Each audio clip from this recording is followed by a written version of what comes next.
Kanalıma hoş geldiniz. Bugün sizlere orkide kök ve yaprak bakımından bahsedeceğim. Orkidelerinizin sağlıklı ve aktif kökler çıkarabilmesi için neler yapmamız gerektiğini göstereceğim. Özellikle orkidelerin bol bol çiçek açabilmesi için dikkat etmeniz gereken bazı püf noktalar var.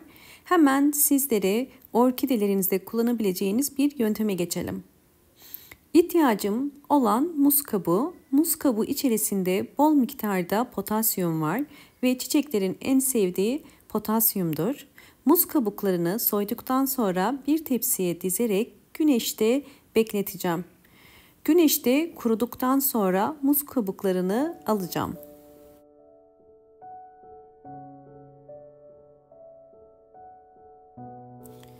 Güneşte kuruttuğum muz kabuklarını aldım. Bu şekilde ufalanabiliyor olması gerekiyor. Şimdi bunu robottan geçireceğim.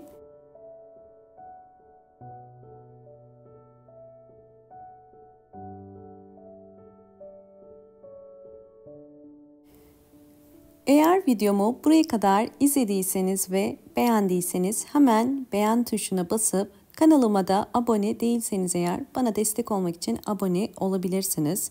Videolarımda artık kendi ana dilinizde seslendirme özelliği var. Lütfen videoyu izlerken İngilizce seslendirmeyi açık konuma getirin. Artık kendi ana dilinizde benim YouTube videolarımı sesli olarak dinleyebileceksiniz. Sizlere videoyu kendi ana dilinizde nasıl sesli izleyebileceğinizi göstermek istiyorum. Bu sadece örnek bir videodur ve şu anda sadece İngilizce ekli.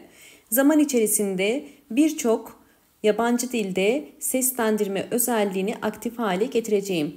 Sizler için hazırladığım demo videomda bunu adım adım gösterdim. Buradan takip edebilirsiniz. Sizleri hızla sararmaya ve dökülmeye başlar. Çiçek dalı da drops its flowers quickly, usually in stem fungus. The fungus starts from the inner part of the trunk and in İlk olarak ayarları tıklayın ve daha sonra Auditor'a tıklayarak İngilizce seslendirmeyi seçin. Daha sonraki zamanlarda bu bölümde birçok farklı dilleri de mevcut olacaktır. Evet, gördüğünüz muz kabukları bu şekilde toz haline geldi. Bunu orkidelerimde nasıl kullanacağımı göstereceğim sizlere. İlk olarak hazırladığım muz kabuğu tozundan bir yemek kaşığı kadar boş bir kasenin içerisine koyuyorum. Ve üzerine kaynar su döküp bunu soğuyuncaya kadar bekleteceğim.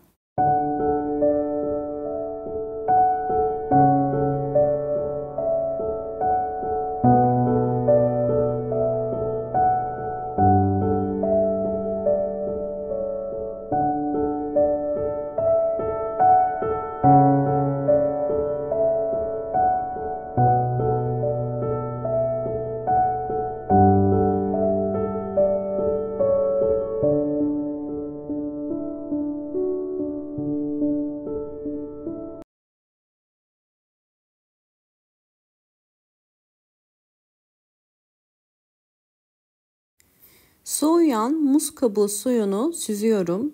Posasından ayırmanız gerekiyor. Süzdükten sonra bunu orkidelere verebilirsiniz. Sizlere hemen orkidelerde sağlıklı kökler için yapmanız gereken birinci püf noktayı anlatmak istiyorum. Orkidenizde hava kökleri varsa bu orkidenizin sağlıklı olduğu anlamına gelir. Orkideler bildiğiniz üzere nemi çok severler. Özellikle hava köklerinin ucu bu şekilde aktif ise bu orkidenizdeki nem dengesinin yeterli olduğunu gösteriyor. Eğer orkidelerde nem yeterli olursa orkideler bol bol çiçek dalı çıkarır.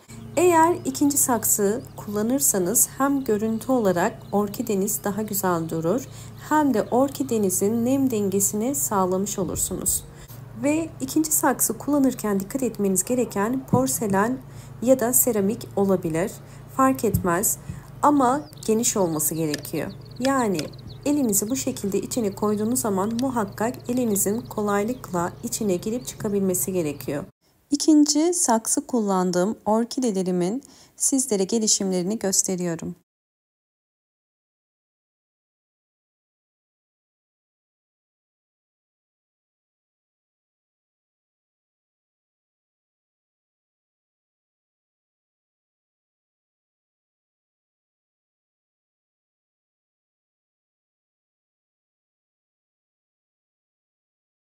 İkinci yöntem orkideye gübre verme.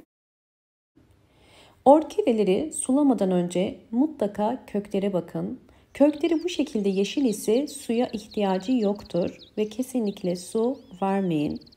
Fakat eğer orkidenizin kökleri gri ya da beyaz ise bu suya ihtiyacının olduğunu gösterir. Gördüğünüz üzere orkidenin kökleri beyaz ve bu orkidenin suya ihtiyacı olduğunu gösterir. Eğer köklere bakmadan günlere ya da haftalara göre su verirseniz orkideyi yanlış sulamış olursunuz. Evet, her bir orkide için 8 yemek kaşığı kadar hazırlamış olduğum bu gübreden veriyorum. Muz kabuğu suyunu orkidelerinize 8 yemek kaşığı kadar verin.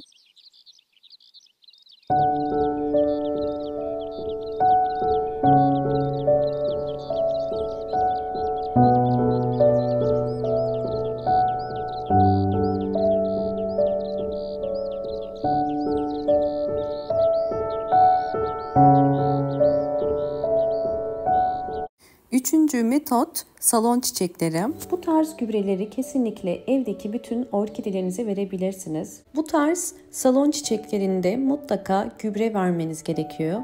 Evde büyüttüğünüz bütün çiçeklerin gübreye ihtiyacı vardır. Sizler orkidelerinize ya da evdeki salon çiçeklerinize ne kadar çok gübre verirseniz o kadar hızlı gelişim içerisinde olurlar. Çünkü topraklar içerisindeki vitaminler yeterli gelmeyebiliyor. Sürekli suladığımız için zamanla orkide toprağı içerisindeki mineraller de azalıyor. Bu tarz salon çiçeklerini toprağa iyice ıslanıncaya kadar sulamanız gerekiyor. Ve aloe veralar için evde aloe vera eğer büyütüyorsanız, bu şekilde bol bol yavru vermesini istiyorsanız yine aynı şekilde mutlaka belirli aralıklarla gübre vermelisiniz. Yine muz kabuğu suyunu aloe veralara toprağa ıslanıncaya kadar verebilirsiniz. Böylelikle bol bol yavru çıkaracaktır. Sizlerle orkidelerimin zaman içerisindeki gelişimlerini ve sonuçlarını da paylaşacağım. Videomu eğer buraya kadar izlediyseniz ve beğendiyseniz hemen beğen tuşuna basıp kanalıma da abone değilseniz eğer bana destek olmak için abone olabilirsiniz.